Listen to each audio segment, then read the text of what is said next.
টাকার জন্য বিদেশের মাটিতে একজন পুরুষ কত কষ্ট করে, চলো আজকের ভিডিওতে জানা যাক। Breaking news guys, I am Kerala প্রবাসী, সরি আই এম ভুটান প্রবাসী। আমার আইডি নাম কেরালা প্রবাসী। ভুটান থেকে আমার ছোট্ট একটি ব্লগে আপনাদেরকে জানাচ্ছি স্বাগতম। দেখো বাস, আপনারা সবাই জানেন যে আমি ভুটানে কাজ করি। দেখতে পাচ্ছেন এইটা হচ্ছে আমাদের ছোট্ট সাইট। দেখো বাস, আমাদের এখানে কিন্তু বাইরে ভিতর পাথর গাঁথনি শেষ হয়ে গেছে। আজকে কিন্তু আমরা ঢালাই করব। যেহেতু আমরা ঢালাই করব, ভুটানের ঠিকাদারের সাথে আমরা কিন্তু কথা বলে নিলাম আজকে আমরা ঠিকা করব। ঠিকাদার বললো হাজিরা করো, ঠিকা করতে হবে না। আমরা বললাম যে আমাদের টাকার খুব প্রয়োজন, আমরা ঠিকা করব। ঠিকাদার বললো যে 5 ইঞ্চি ঢালাই চতুর্দিকে শেষ করতে হবে 1.5 হাজিরা। আমরা বললাম যে 1.5 হাজিরা চলবে না, 2 হাজিরা লাগবেই। ঠিকাদার তখন রাজি হয়ে গেল, বললো যে 2 হাজিরা দেবো, কিন্তু পুরো রাউন্ডে শেষ করতে হবে 5 ইঞ্চি ঢালাই। ঠিকাদারের সাথে আমরা কথা ফাইনাল করে মশলা রেডি করা শুরু করলাম।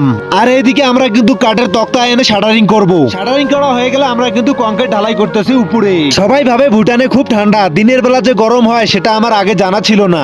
যেহেতু আমরা কাজটা 2 হাজিরা নিয়েছি, তাই আমাদেরকে ফটাফট করতে হবে।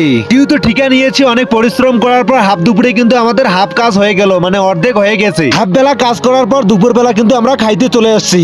আজকে আমাদের খাওয়া দাওয়ার আইটেম ছিল আলু ভর্তা আর ডাল। খাওয়া দাওয়ার পর আমি কিন্তু শুয়ে পড়লাম একটু আরাম করার জন্য। ঠিকা কাজ করলে বন্ধু শরীরে ভীষণ ক্লান্ত হয়, ওই জন্য একটু আরাম করতেছি। আর একটা কথা না বললে নয়, হেরে গেলে চলবে না, দুঃখের মাঝেও সুখ খুঁজতে হবে। আর একটা কথা না বললে নয়, আমার মতো হাজারো প্রবাসী ভাই বিদেশের মাটিতে যুদ্ধ করতেছে, প্রচুর যুদ্ধ করতেছে নিজের জীবনের সাথেই।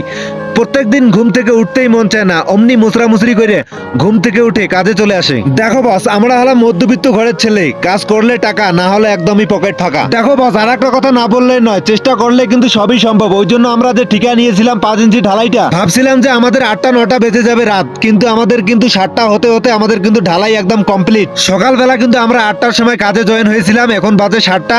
তো দেখতে পাচ্ছেন আমাদের ঢালাই কমপ্লিট, 2 হাজিরা করে মেরে দিলাম। সো বন্ধুরা, এই ছিল ছোট্ট একটি ভিডিও। তো ভিডিওটি ভালো লাগলে পেজটাকে ফলো দিয়ে সাথে থাকবেন। তো আজকের মতো টাটা।